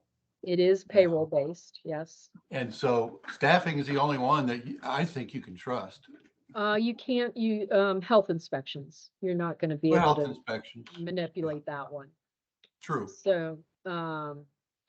So you can dig into any of these, fire safety and inspection. You can look at penalties recently received. You can, so let's go to, you can, if you want to know, have they vaccinated residents for COVID? Of course, earlier on, that was much more important, but most places have vaccinated residents. I don't know. We'll just look at this one. Let's see what this is. Do they, so, automatic sprinklers, when was the last fire inspection? Citations. They've had 10 citations. Average number of fire and safety citations. And you can, I thought you could click on those, maybe not. Okay, so you can poke around in here and you can see some interesting things. What we tell people is you never choose a place just on a website. You've got to go visit. You've got to go. And when you go visit, of course, they're going to show you, they're going to have you there at their most fully staffed time, and they're going to put their best foot forward. But you can still tell a lot just by visiting. You can tell how the staff interacts with the residents. If you go visit, you should feel free to talk to residents and, get their, let me see. I don't know if this will tell me when this happened. It might, maybe it won't. Just curiosity. Okay, so see, here's another one. Look at the quality measures. Quality measures are always 5, aren't they? All right. Consumer alert. Where do you see them? Down. Okay. Okay. Yeah. Yeah, I don't know that this, so this is just information, yeah. But we're going to go to this other site. So the Medicare site only tells you about nursing homes. It will not tell you about assisted living. If you want to know assisted living, the state of Ohio site will. .ohio.gov. And I will tell you right away, it's not the easiest site to use, but are they? Now, remember I said you might need specialty care. So here I can click some check boxes. I want dialysis on site. I want somebody that specializes in TBIs. I want dementia care. I want, bariatric care. Not everybody. And I already said the ventilator care, not everybody does. So you can look for a nursing home. We'll do the same thing. Here, I'll put in the Pro Senior zip code. Or you can search by name, right? Let's look for, I don't know. Let's see what happens if I'm going to click vent care. See what it brings up. All right. Well, let's go to Meadowbrook. So it's got a little plus sign here, and intuitively you think you want to click that, but no, you don't. What you want to do is put a check mark there and then go up here to view details. That's the part that, yeah. Now, there's a bunch of stuff that you're going to be able to pull up. I hope. That's a little slow, but yes. When was the last annual survey done? uh, 1/30/2020. State of Ohio, ODH, is behind in annual surveys because of COVID. They weren't able to even go into facilities to do surveys for something like 6, 8 months. A lot of these are older than they should be because surveys happen once a year. And so that's an old one. I mean, we're in 2023, right? So that's not very comforting. In 2023, they had 1 citation, and that's it. I can pull up some sites and show you many more citations. I know you want me to, but satisfaction surveys, these are also dated, but getting updated. There's something called a family survey. Well, last time it was done was 2018. But I do know that they are out in the field right now doing family surveys for all nursing homes.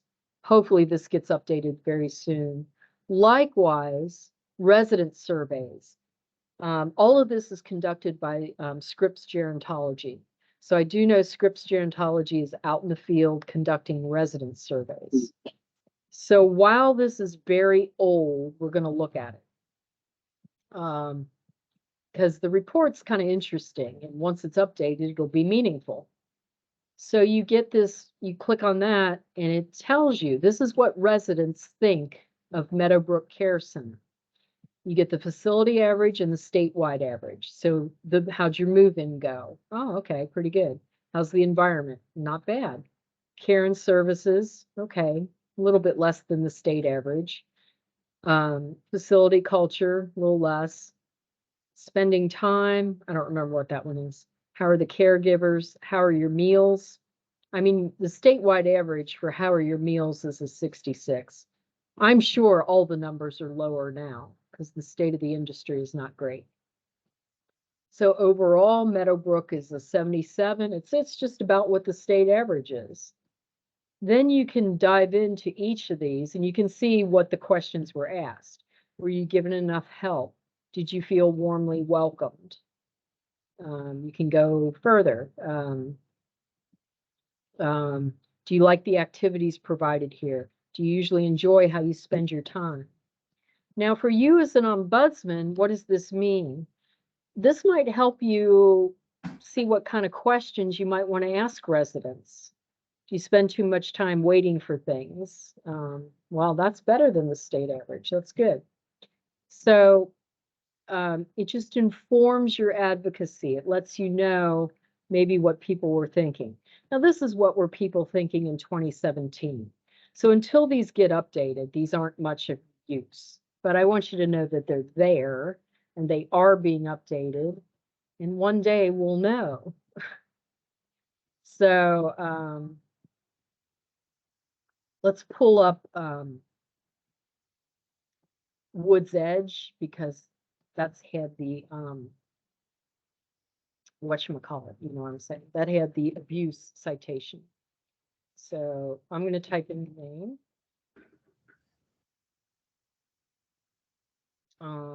Maybe I'll. No, you want to get rid of the variance there. Oh, yeah, I did. Sorry. They do not have respiratory care. Thanks. And Woods has an apostrophe. It's not friendly, right? I told you it wasn't. So we're just going to search for Wood. No, I didn't like that either.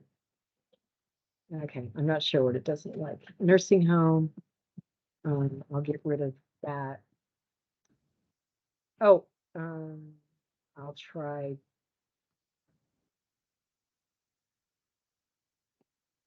Nope. Okay, I will try. Respiratory care still checked. Oh, gosh, you saw me uncheck it. Yeah, the website's a disaster. I've used that before, and it's just not. So it only took me 3 tries, and I know what I'm doing, supposedly. So let's go look at Woods Edge.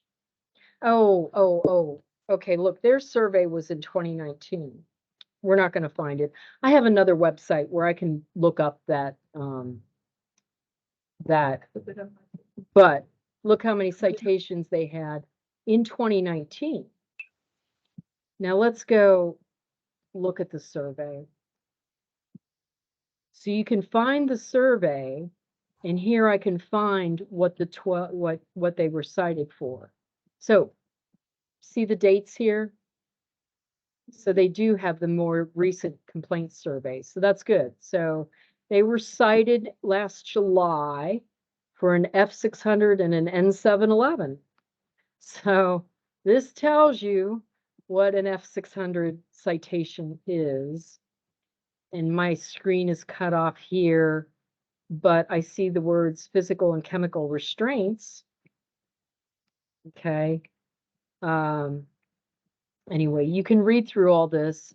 I know this is really small type, but you can see revealed that resident 25 was attacked by resident 50.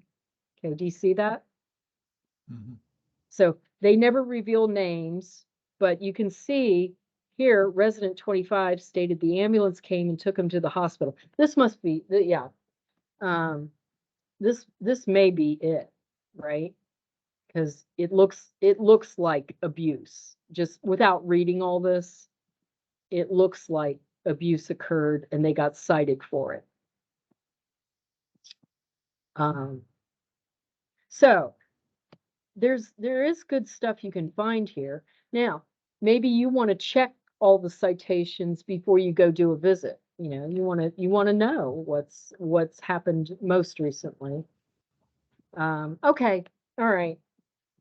So those are a couple websites. You can poke around, see what you can find.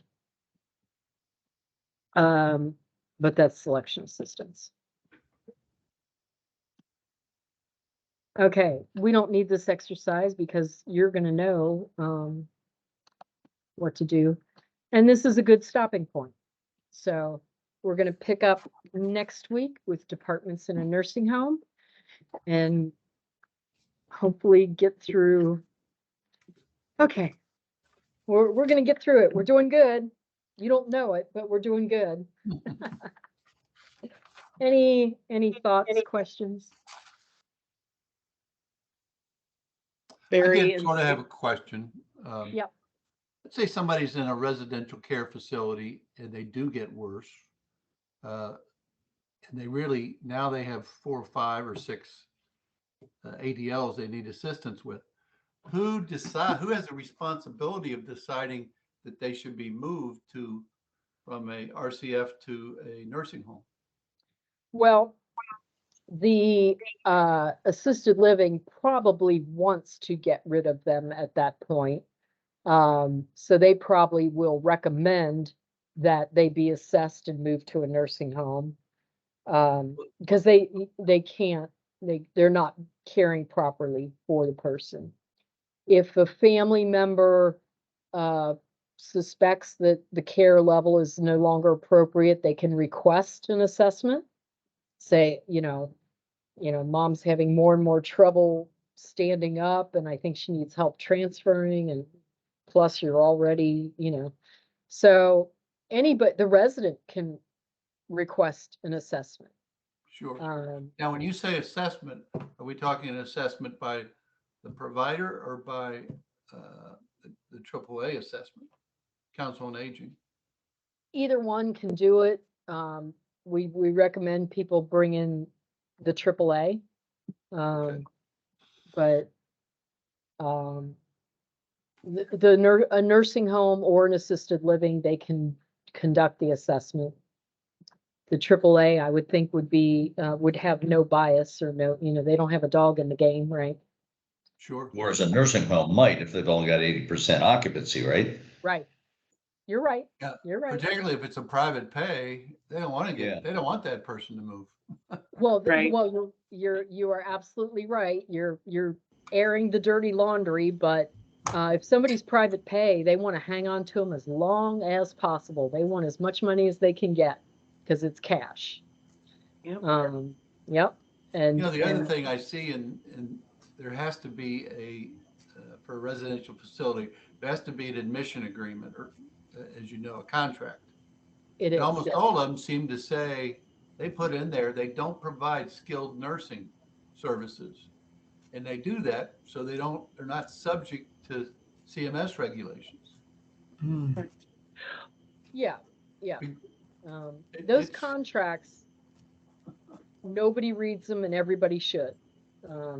Absolutely. There's nothing you do. I mean, my brother's an attorney and we've been in 2 contracts now, and they won't redline it. They won't make any changes, and it absolves them of everything. But to your point, Linda and Mark, so the assisted living private pay, right? If you can't do Medicaid and you have to do private pay, if you have a high number of ADLs and you have to go into a nursing home, that's just more money out of pocket that people don't have. I mean, there's a big discrepancy, people who have some money in their account that can't go on Medicaid, especially if it's a husband and wife and only one person needs care. So the assisted living is going to try to keep you and charge you. But if you have to move to a skilled nursing, that could be $4,000 or $5,000 more a month, which just becomes untenable. Right. That's right. So if I understand you, there's a couple things. Okay.